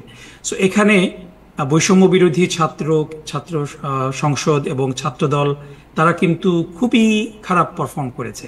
এবং একইভাবে আমরা যদি জাহাঙ্গীরনগর বিশ্ববিদ্যালয়ের কথা দেখি, যে সেখানে ছাত্রদলের প্রাপ্ত ভোট কিন্তু অলমোস্ট কোনো জায়গায় 3rd 4th হয়ে গিয়েছিল। ডাকসুতেও ছাত্রদল 2nd হয়েছে, কিন্তু ভোটের ব্যবধান শিবিরের সাথে কিন্তু অনেক বেশি ছিল। যেখানে সাদেক কায়েম প্রায় 15,000 ভোটের কাছাকাছি পেয়েছিল, সেখানে আবিদ পেয়েছিল মাত্র 6,000-এর কাছাকাছি, মানে একেবারে অলমোস্ট 3 গুণ বেশি ভোট পেয়ে সাদেক কায়েম নির্বাচিত হয়েছে, এবং সব জায়গায় আমরা এটা দেখেছি। সো সেই জায়গা থেকে যদি আমরা দেখি যে 3টা বিশ্ববিদ্যালয়ের মধ্যে চট্টগ্রাম বিশ্ববিদ্যালয়ই প্রথম যেখানে ছাত্রদলের প্রার্থীরা নির্বাচিত হলো। সো এটা ছাত্রদলের জন্য ডেফিনেটলি একটা পজিটিভ বিষয় বলে আমি মনে করি। এবং আপনি যেই নোটটা বললেন যে ধারণা করা হতো, এবং এই ধারণা করা হতোটাকে আমি হাইলাইট করতে চাই তাহের ভাই। আপনি বলেছেন যে ধারণা করা হতো যে ছাত্র শিবির গণমুখী না, এবং এই ধারণাটাই কারণ মানুষ ইসলামী ছাত্র শিবিরকে সেভাবে জানার কিংবা বুঝার সুযোগটা গত দিনগুলাতে পায়নি। যে সময় জাসদের জয় জয়কার, ইব্রাহিম ভাই সে সময় জাসদের সাথে জড়িত ছিলেন, উনি ভালো বলতে পারবেন, সেই সময়টা কিন্তু সেই 69 সালে 81 সালে ইসলামী ছাত্র শিবিরেরও কিন্তু একটা জয় জয়কার হচ্ছিল। সেই সময় কিন্তু চট্টগ্রাম বিশ্ববিদ্যালয়ে ছাত্র সংসদ নির্বাচনে একেবারে পূর্ণ প্যানেলে জসিমউদ্দিন সরকার, বর্তমানে জামাতের কেন্দ্রীয় আইন বিষয়ক সম্পাদক, তিনি ভিপি নির্বাচিত হয়েছিলেন, জিএস নির্বাচিত হয়েছিল। এবং সেই সময় কিন্তু 79 সালে ঢাকা মেডিকেল কলেজ ছাত্র সংসদে বর্তমান জামাত ইসলামীর কেন্দ্রীয় নায়েবে আমির ডাক্তার সৈয়দ আব্দুল্লাহ মোহাম্মদ তাহের, তিনি কিন্তু একেবারে মানে সর্বোচ্চ সংখ্যক ভোট পেয়ে জিএস নির্বাচিত হয়েছিল। সো সেই সময় কিন্তু ছাত্র শিবিরেরও একটা জনপ্রিয়তা, ঊর্ধ্বগামী জনপ্রিয়তা ছিল, কিন্তু দুর্ভাগ্যজনকভাবে সন্ত্রাসী কায়দায় বামপন্থী ছাত্র সংগঠনগুলা এটা মানে স্পিয়ার হেড করেছিল, এবং সেই সাথে ছাত্রদল, ছাত্রলীগ এবং সেই সময় স্বৈরাচার এরশাদ সরকারের জাতীয় ছাত্র সমাজ, সবগুলা ছাত্র সংগঠন এক হয়ে শিবিরের বিরুদ্ধে বিভিন্ন ধরনের সন্ত্রাস করে শিবিরের রাজনীতিকে একটা ব্র্যাকেটবন্দি করে ফেলেছিল অনেক জায়গায়, ইনক্লুডিং ঢাকা বিশ্ববিদ্যালয়, জাহাঙ্গীরনগর বিশ্ববিদ্যালয় শিবিরের রাজনীতিকে নিষিদ্ধ করে রেখেছে। এবং জাহাঙ্গীরনগর বিশ্ববিদ্যালয় এমন একটা জায়গায় যেখানে শীতের পাখি যেত, এবং শীতের পাখিকে কেউ যদি আঘাত করতো, মেরে ফেলতো, তাহলে জরিমানা দেওয়া হতো তাকে, কিন্তু শিবির মারলে তাকে পুরস্কৃত করা হতো। এইরকম একটা বৈরী পরিস্থিতির মধ্যে এবং গত 15 বছর গুম খুনের শিকার হয়ে গিয়েছিল শিবির মারা বৈধ ছিল। শিবিরের ছেলেদেরকে মেরে পিটে পুলিশের কাছে দিলে পরে তারা পুলিশ বরং উল্টা যারা নির্যাতিত তাদেরকে অ্যারেস্ট করে নিয়ে গিয়ে তাদের নামে উল্টা মামলা দিত, সন্ত্রাসী বলে মামলা দিত।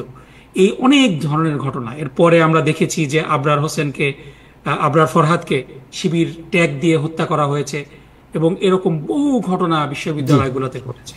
তো আজকে আমরা যেই ফলাফলগুলা দেখছি, এটা এই দীর্ঘ শুধু 15 বছর না, অলমোস্ট 36 বছরের যেই নির্যাতন, নিষ্পেষণ ইসলামী ছাত্র শিবির সহ্য করেছে, তার বিরুদ্ধে একটা স্টেটমেন্ট বলে আমি মনে করি। ছাত্র শিবির সবসময় গণমুখী ছিল, জামাত ইসলামী সবসময় গণমুখী, কিন্তু বাংলাদেশ ইসলামী ছাত্র শিবির এবং জামাত ইসলামীকে তাদের মেসেজটা নিয়ে জনগণের কাছে যাওয়ার সুযোগটা মানুষকে দেওয়া হয়নি।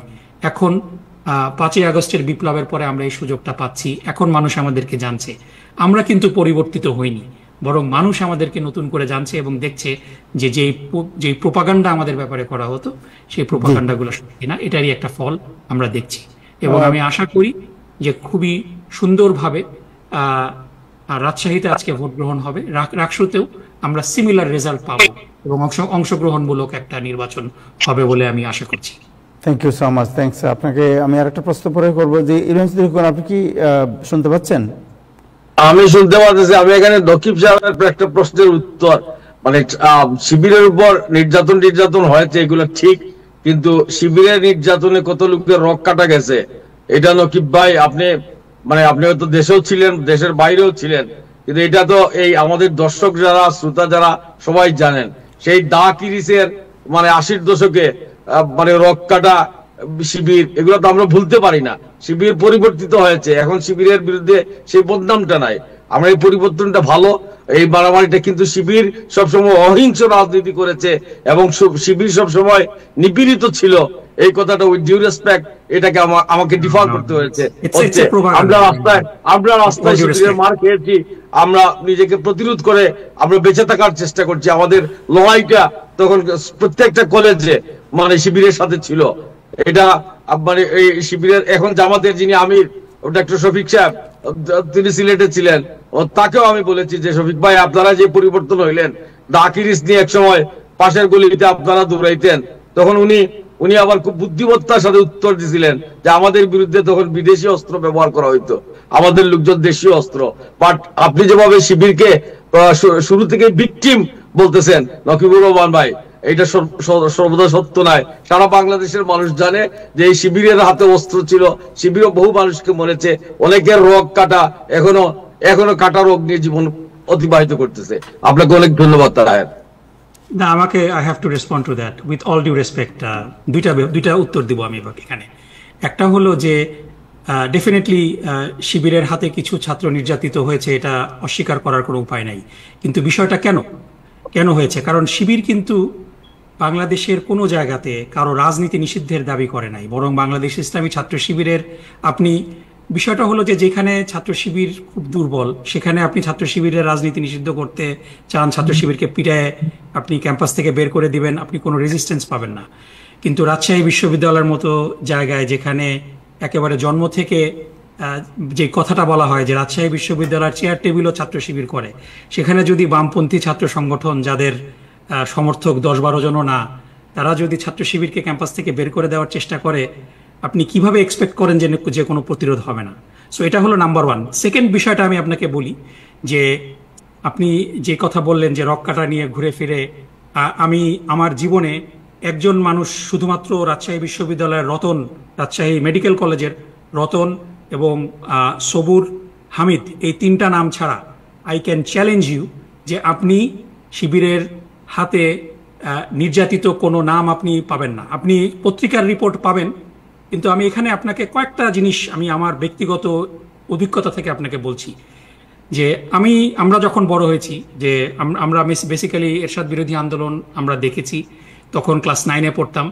তারপর থেকে মোটা দাগে রাজনীতির ক্লাস 9-এ পড়া একটা ছাত্র আমরা এরশাদ বিরোধী আন্দোলনে মিছিলে গিয়েছি, কিন্তু রাজনীতিটা সেভাবে কিন্তু বুঝতাম না। সো 1991 সালের পট পরিবর্তনের পরে আমরা রাজনীতিটাকে ধারণ করার চেষ্টা করেছি, বোঝার চেষ্টা করেছি। সো সেখান থেকে আমি কয়েকটা স্নিপস আপনাকে দেই, আপনি দেখেন মিলাইতে পারেন কিনা। ইব্রাহিম ভাই, উইথ অল ডিউ রেসপেক্ট, পরিবর্তিত অবস্থার মধ্যে বাংলাদেশে যখন নতুন করে গণতন্ত্রের সূচনা হলো, তখন প্রথম রাজনৈতিক হত্যাকাণ্ড হলো, ইব্রাহিম ভাই আপনার মনে থাকার কথা, যে খুলনায় একজন প্রবীণ রাজনীতিবিদ, তার নাম ছিল রতন সেন, কমিউনিস্ট পার্টির খুলনার নেতা, তাকে কে বা কারা হত্যা করলো। এবং বাংলাদেশে তখন সবচেয়ে নতুন একটা পত্রিকার জন্ম হয়েছিল, তার নাম হলো আজকের কাগজ, কাজী শাহেদ আহমেদের পত্রিকা, তারপরে জনকণ্ঠ। এই জনকণ্ঠ এবং আজকের কাগজ, এবং এই আজকের কাগজ থেকেই প্রিটি মাচ ভোরের কাগজ থেকেই প্রথম আলোর উত্থানটা কিন্তু, প্রথম আলোর ইভলভটা কিন্তু ওখান থেকেই।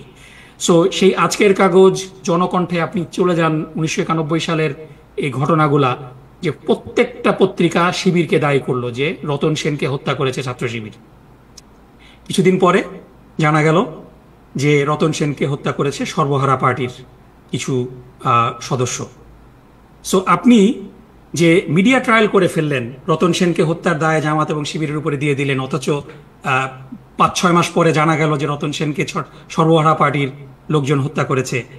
তো বিষয়টা আপনি কিন্তু রেফারেন্স দেওয়ার সময় রতন সেন হত্যার জন্য শিবিরকে আজকের কাগজের রেফারেন্স দিয়ে আপনি দায়ী করবেন।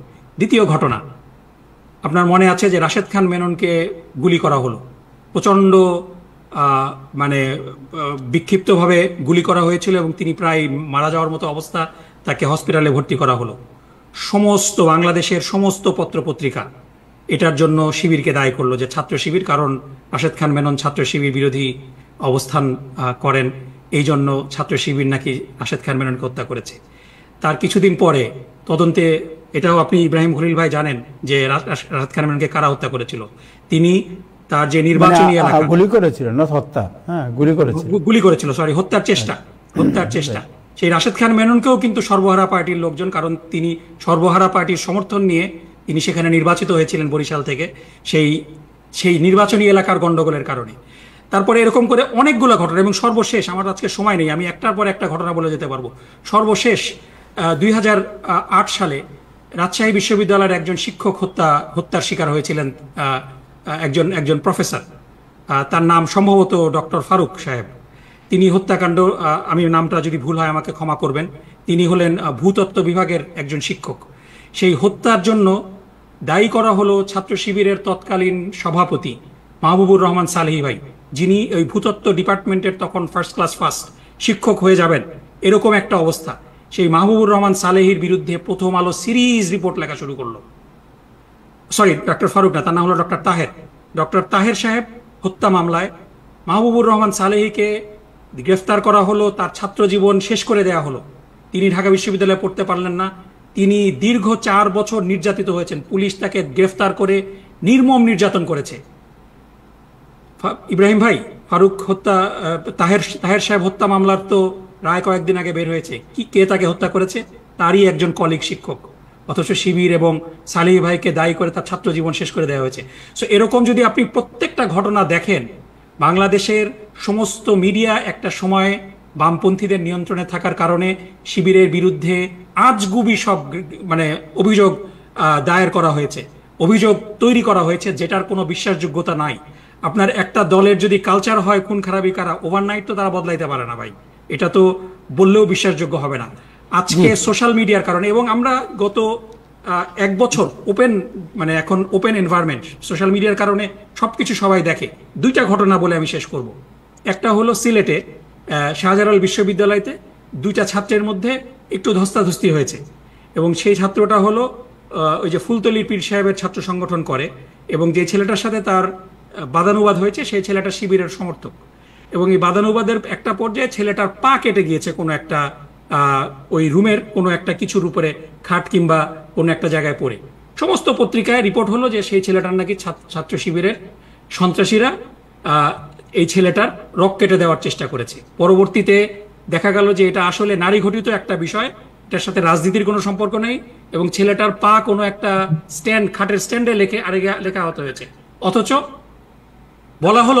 বলা হলো যে তার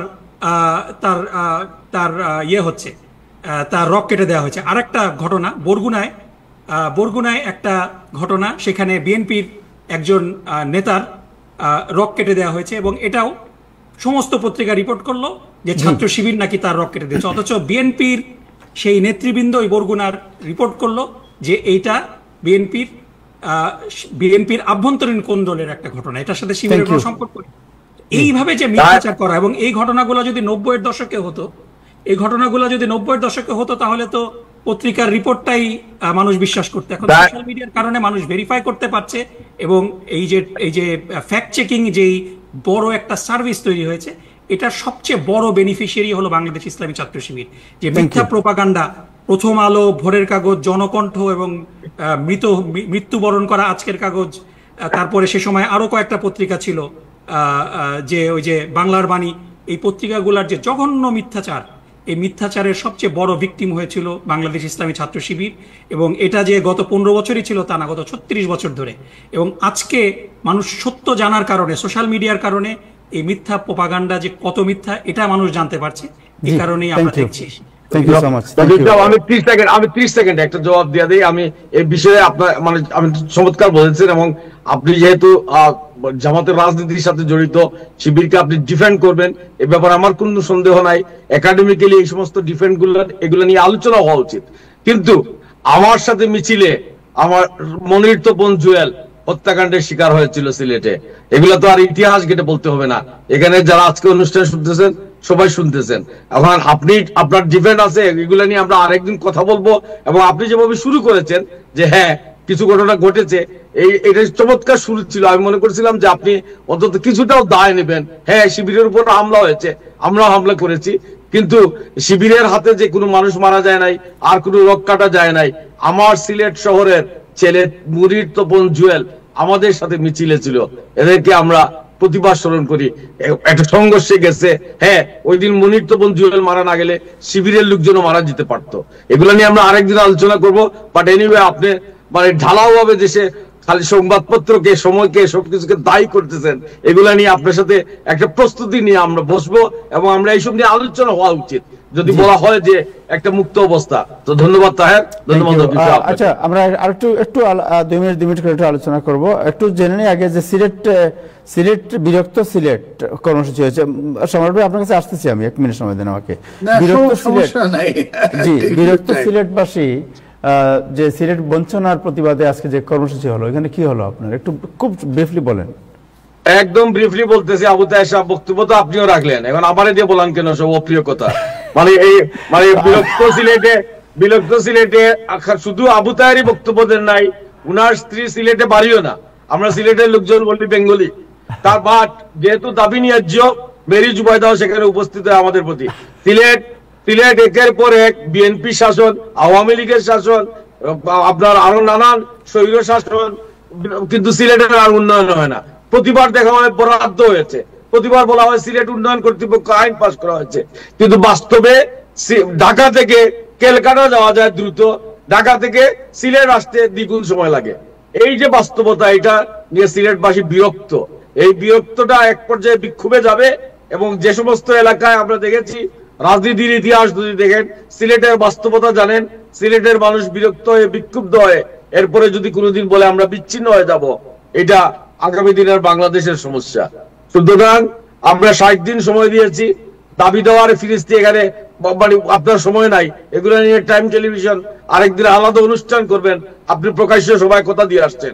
সুতরাং আজকে শুধু আমরা বলতে চাই, আগামী 60 দিনের মধ্যে যদি সিলেটের দাবি দেওয়া যেগুলা দেওয়া হয়েছে এগুলা নিয়ে যদি একটা দৃশ্যমান পদক্ষেপ না দেখা হয়, তাইলে সরকার আসবে, সরকার যাবে, কিন্তু যারা দায়িত্বে থাকবেন তাদেরকে জবাব দিতে হবে। আমার মনে হয় এটা ইটস এ গুড প্লেস, যে এখানে আগামী দিনে যেভাবে প্রফেসর ইউনূস সাহেব তার সাথে নিয়ে এসেছিলেন বিএনপি, জামাত এবং এনসিপি-কে, যে এরাই আগামী দিনে বাংলাদেশের লিডারশিপে কেউ না কেউ যাবে। আজকে এই প্রোগ্রামে দুজনে আছেন, জনাব আব্দুল লতিফ সম্রাট, জনাব ডক্টর নকিবুর রহমান। তাদের কাছেও আপনি যদি দিয়ে দেন, তারা তাদের সংশ্লিষ্ট, ডক্টর শফিকুর রহমান সাহেব তো সিলেটের লোক, অন্যদিকে আমাদের তারেক রহমান সাহেব হচ্ছে সিলেটের জামাই। সুতরাং এই দিক দিয়ে আমাদের মোটামুটি কেউ আমাদের ফেলতে পারবে না, বিষয়টা তাদের হাতে। কখনো আমরা জামাই, কখনো শ্বশুর, কখনো দুলাভাই, কিন্তু কাজের বেলায় আমাদেরকে সবাই শালা বলেন, মানে আর কোনো কাজ দেখি না। প্রত্যেকটা শুনে সরকার, এটা একটা অলংকারিক ব্যাপার। প্রত্যেকটা সরকার প্রধান যখন সরকার শুরু করেন কার্যক্রম, সিলেটে গিয়ে দরগায় শাহজালাল জিয়ারত করেন। এটা শুনে এটা কোনো ধর্মীয় বাধ্যবাধকতা না, এটা সিলেটের মানুষ প্রাউড ফিল করেন। এমনকি আপনার জিয়াউর রহমান সাহেব, এমনকি বঙ্গবন্ধু, এমনকি এরপরে এরশাদ সাহেবও। তো এবার এই মানে এখন অন্তর্বর্তীকালীন সরকার, আমরা মনে করবো যে প্রধান উপদেষ্টা উনি খুবই ব্যস্ত মানুষ, কিন্তু উনিও মানে সিলেটে যাবেন, সিলেটের মানুষকে নিয়ে বলবেন যে আমরা আপনাদের পাশে আছি। নাহলে সিলেট এখন একটা অভিভাবকহীন মানুষ, এদের মাথা গরম হইলে এরা কি করতে পারে, এটা একটা ভয়াবহ অবস্থা হইতে পারে। আচ্ছা যাই, thank you so much. Thank you Samrat ভাই, আপনি তো অনেকক্ষণ থেকে আছেন এবং মুজিব ভাই দুজনই আছেন, আপনার কাছে শুনি এনিথিং আপনি অ্যাড করতে চান সম্রাট ভাই? না, এখানে তো ওই যে মানে শিবির এবং বামপন্থী সংগঠনের পক্ষে বিপক্ষে অনেক কথা হইলো, জি বাট একটা জিনিস তো হয় কি মানতে হয়। যেমন কিছু কিছু আছে, আপনি ইউ আর্ন দি রেপুটেশন, সেটা মিডিয়ার মিসক্যারেজের জন্য হোক অথবা আপনার কার্যক্রমের জন্য হোক। দেখেন, ছাত্র সংগঠন, কোন ছাত্র সংগঠন নাই যাদের হাতে মানুষ হত্যা হয় নাই। কোন ছাত্র সংগঠন এটা দাবি করতে পারবে না, ইভেন অন্তর্কলহেও হয়েছে। কিন্তু রক কাটা খেতাবটা একমাত্র ইসলামী ছাত্র শিবির অর্জন করছে।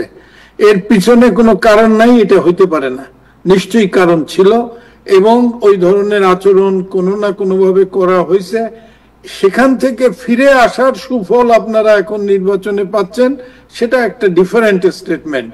কিন্তু আমি অবশ্যই বলবো যে আপনার মানে অতীতের কর্মকাণ্ডগুলিকে একেবারে হোয়াইট ওয়াশ করে দেওয়া যাবে না। আপনাদের শিবির এখন অত্যন্ত সুসংগঠিত, এবং সমস্ত শিক্ষা প্রতিষ্ঠানে যে একটা ওয়েলফেয়ার পলিটিক্স বলে একটা কথা এখন খুব চালু হয়েছে। ওয়েলফেয়ার পলিটিক্স হইল যে খালি তাদেরকে আমার বড় বড় নির্বাচনী ইস্তেহার দিলাম, তারা পড়লো না, সেইটার চাইতে অনেক বেশি ইম্প্যাক্ট করে ছাত্রদের হলে কে ওয়াটার কুলার দিছে, কে একটা ছেলেকে টিউশন করতে পারতেছে না তাকে নিয়ে টিউশন করাইতেছে।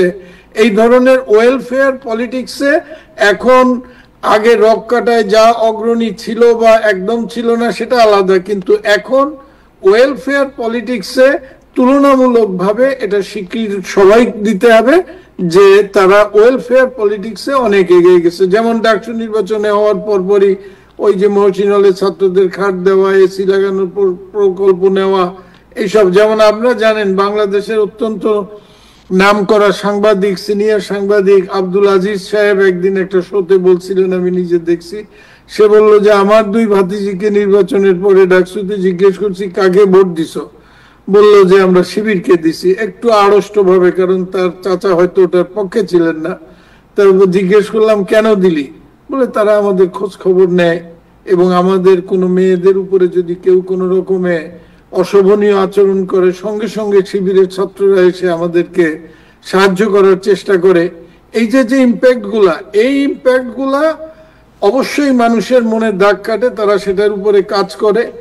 এবং বামপন্থী রাজনীতিও কিন্তু একদিন, আমরা সব সময় একদিকে শুনি যে বামপন্থী রাজনীতি যারা করত, বিশেষ করে গণবাহিনীর নামে নাকি 26,000 30,000 লোককে হত্যা করা হয়েছে, কিন্তু গণবাহিনী ও বিচার বহির্ভূত ভাবে অজস্র মানুষকে হত্যা করছে, সেটা রেকর্ড আছে।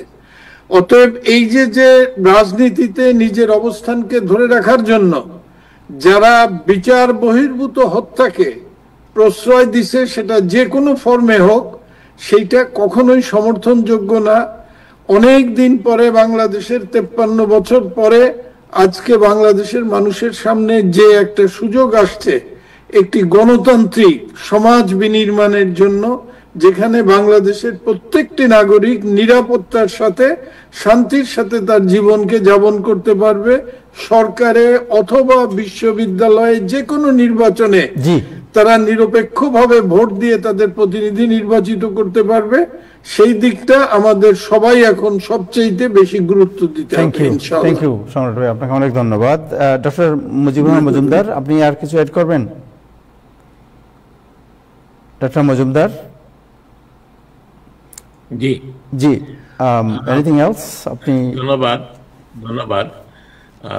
আমি ওই আপনার শিবিরের হিস্ট্রি যেটা বলেছেন এই ব্যাপারে আমি যাব না। আমার মনে হয় জিনিসগুলো ক্লিয়ার করা উচিত। শিবিরের উপরে কিছু ট্যাগ দেওয়া আছে, রক কাটা পার্টি, তো ওরা যদি এটা ক্লিয়ার করতে পারেন খুবই ভালো কথা। তবে তার চেয়ে বেশি যেটা ইম্পর্টেন্ট আমি মনে করি যে শিবিরের সাথে যে জামাত ইসলাম, এই জামাত ইসলামের যে রোল ছিল স্বাধীনতা যুদ্ধে, এটা যদি এখনো তারা ক্লিয়ার না করে, এটা আমার মনে হয় পরবর্তীতে এটা একটা তাদের রাজনীতির জন্য একটা বোঝা হয়ে দাঁড়াবে। তো আমি মনে করি যে কোনো না কোনো সময় তাদেরকে তাদের স্ট্যান্ডটা জনগণের কাছে ক্লিয়ার করতে হবে, স্বাধীনতা যুদ্ধের সময়ের স্ট্যান্ডটা। এখন তারা অনেক ভালো কাজ করছে, নো ডাউট অ্যাবাউট দ্যাট, এবং সেটার জন্য তারা সুফলও পাচ্ছে। এটা অবশ্যই বলতে হবে। তবে যেটা আমি মনে করি যে আমি যেহেতু ছাত্রদলের প্রতিষ্ঠা লগ্নতে ছিলাম, আমি জানি ছাত্রদলটাকে জিয়া রহমান কিভাবে কি আলোকে তৈরি করেছিলেন। এবং ছাত্রদল শুধু যে একটা বিপ্লবী সংগঠন ছিল তা না, সব দিক থেকেই ছাত্রদের একটা মোস্ট পপুলার অর্গানাইজেশন ছিল। আমরা ছাত্র দলের নেতৃবৃন্দ এবং বিএনপি নেতৃবৃন্দকে আবার বসে চিন্তা করতে হবে যে এই এখন যে পরিবর্তিত পরিস্থিতি বাংলাদেশের, এবং এই যে এখনকার যে জেনারেশন আছে, জেনজি জেনারেশন যেটাকে আমরা বলি, তাদেরকে সম্পৃক্ত করতে হলে, তাদের কাছ থেকে সাপোর্ট পেতে হলে কি ধরনের ছাত্রদল তৈরি করতে হবে সেটা তাদেরকে চিন্তা করতে হবে। ওই 53 বছর আগের সেই রাজনীতি মনে হয় না এখন আর বাংলাদেশে চলবে। বাংলাদেশ অনেক এগিয়ে গেছে, স্পেশালি মানুষের চেতনায়, ইয়াং জেনারেশনের চেতনায়। সেই জিনিসগুলোকে চিন্তা করে ছাত্রদলকে আবার সুন্দর করে পুনর্গঠন করতে হবে এবং তাদের রাজনীতিকে ছাত্র অভিমুখী বা ছাত্রমুখী করতে হবে। Thank you so much. Thank you doctor professor Nakibur Rahman, last একটা প্রশ্ন জেনে নেই, 1 মিনিটে যদি দেওয়া সম্ভব হয়। যে আমরা শুনতে পেরেছি যে জামাতের প্রধান শফিকুর রহমান সাহেব উনি যুক্তরাষ্ট্রে আসছেন, আপনি কি বলতে পারেন যে why he is coming and what is the program? না, এটা উনি বেসিক্যালি আসছেন প্রবাসী বাংলাদেশিদের সাথে দেখা সাক্ষাৎ, কিছু মত বিনিময়ের জন্য। এটা কোনো সরকারি সফর না, কিংবা কোনো ধরনের বিশেষ এজেন্ডা নিয়ে তিনি আসছেন না। তিনি দীর্ঘদিন ধরেই আমেরিকা সফরের চেষ্টা করেছিলেন, কিন্তু বিগত দিনগুলোতে তিনি, আপনারা জানেন যে দীর্ঘ সময় কারাগারে ছিলেন। তিনি কয়েকবারই আমেরিকায় আসার পরিকল্পনা করেছিলেন, প্রস্তুতি নিয়েছিলেন, কিন্তু গ্রেফতার হয়ে যাওয়ার কারণে কয়েকবারই তিনি আসতে পারেননি। সো এই কারণেই তিনি প্রবাসী বাংলাদেশি যারা আছেন, তারা, আপনারা জানেন যে আমেরিকায় বিপুল সংখ্যক প্রবাসী বাংলাদেশি আছে এবং তারা প্রথমবারের মতো ভোট দেওয়ার সুযোগ পাবে। সুতরাং তাদের সাথে মত বিনিময় এবং তারা কিভাবে ভবিষ্যৎ বাংলাদেশে ভূমিকা রাখতে পারবে বাংলাদেশের অর্থনৈতিক এবং গণতন্ত্রের উন্নয়নে, এ বিষয়ে তিনি প্রবাসী বাংলাদেশের সাথে মত বিনিময় করবেন বিভিন্ন শহরে। এই কারণে তিনি আসছেন। Thank you so much. Thank you. শেষ বক্তা হিসেবে Ibrahim Siddiqui, comment last 30 second. না, আমার কমেন্ট না, অনেক ভালো আলোচনা হলো। তবে আমরা নকিব সাহেবের আলোচনাটা আরেকদিন করতে চাই, শুনেন, আমরা একদম সফট আলোচনার মধ্যে তাদেরও অনেক চাপা কথাবার্তা, এবং তিনি যে সময়ে ধরেন সেই স্কুলের ছাত্র হিসেবে শিবিরের রাজনীতিতে ঝুঁকেছেন, সেই সময় শিবিরের দৌরাত্ম, তাণ্ডব, যে শব্দই ব্যবহার করি, আমরা এইসবের মধ্য দিয়ে আসছি। সুতরাং এসব আমরা শোনা দরকার, আলোচনা দরকার, এবং আলোচনার মধ্য দিয়েই আমরা আমাদের দেশে এগিয়ে যাব।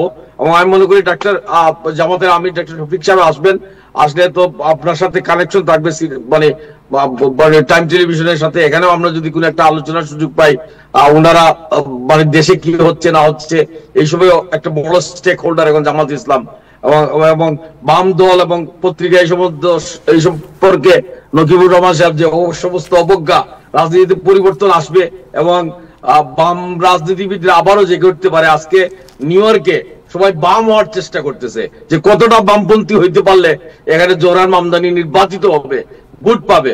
তো আমরা এই রাজনীতির পরিবর্তনগুলো আমরা যে দেখছি, আলোচনা করছি, এটা আমাদের দেশের রাজনীতিতেও এখানেও কাজে লাগবে। তো ধন্যবাদ আবু তাহের আমাকে সুযোগ দেওয়ার জন্য। Thank you so much. Thank you Nakibur Rahman. Professor Nakibur Rahman, আপনি যদি আমাদেরকে একদিন প্রফেসর ডক্টর শফিক সাহেব আসলে আমরা যদি ওনাকে আমাদের ভিউয়ারদের সামনে আনতে পারি, সুযোগ দেন, তাহলে হয়তো আমরা ভিউয়ারদেরকে সাথে নিয়ে আলোচনা করতে পারবো যে exactly what is the message. আমি জানি আপনারা হয়তো দলীয় সভা বা ওনাকে সুদীর সংবর্ধনার আয়োজন করা হবে, বাট ভিউয়ারদের সামনে যদি দেওয়া যায়, দেন আমরা দেখবো যে উনি আমাদের প্রশ্ন এবং উনি কি উত্তর দেন। সম্রাট ভাই, থ্যাংক ইউ সো মাচ। আপনাকে অনেক ধন্যবাদ সময় দেওয়ার জন্য। অনেকক্ষণ আপনি আপনাকেও ধন্যবাদ। Doctor Mujibur Rahman Majumdar, as always thank you so much. আমি জানি আপনি ব্যস্ত মানুষ, একজন চিকিৎসক, সময় দিলেন, আপনাকে অনেক অনেক ধন্যবাদ। Thank you so much. ধন্যবাদ। Thank you. Thank you professor Nakibur Rahman, আপনাকেও অনেক ধন্যবাদ। ইব্রাহিম সিদ্দিকী খোকন সাহেব, উনি আজকে ট্রাম্প সম্পর্কে, কালকে ট্রাম্পের উপর বয়ান হবে, ওই যে উনি যে সাদা শ্বেতাঙ্গ আমেরিকা করতে যাচ্ছেন, এটার উপর কালকে বয়ান হবে। আপনার নিউ ইয়র্ক টাইমস এবং যত ফেক মিডিয়া আছে এগুলো লেখাপড়া করে কালকে আমার মনে হয় হাসান ফেরদৌস ভাই আজকে এটা শেষ করতেও পারে নাই পড়ালেখা। না, এটা আজকে আমি নকিব ভাইকে বলেছিলাম এর উপর কিছু বয়ান করার জন্য, কিন্তু উনি আজকে সময় আর কভার করেন, অন্য আলোচনার সময় চলে গেছে। বাট কালকে এটার উপর বড় ধরনের বয়ান হবে এটা। হ্যাঁ, দর্শকরা আছেন, কালকে আশা করি আপনারা আমাদের সাথেই থাকবেন। আজকে এ পর্যন্তই, আবার আগামীকাল দেখা হবে। সবাই ভালো থাকবেন। খোদা হাফেজ।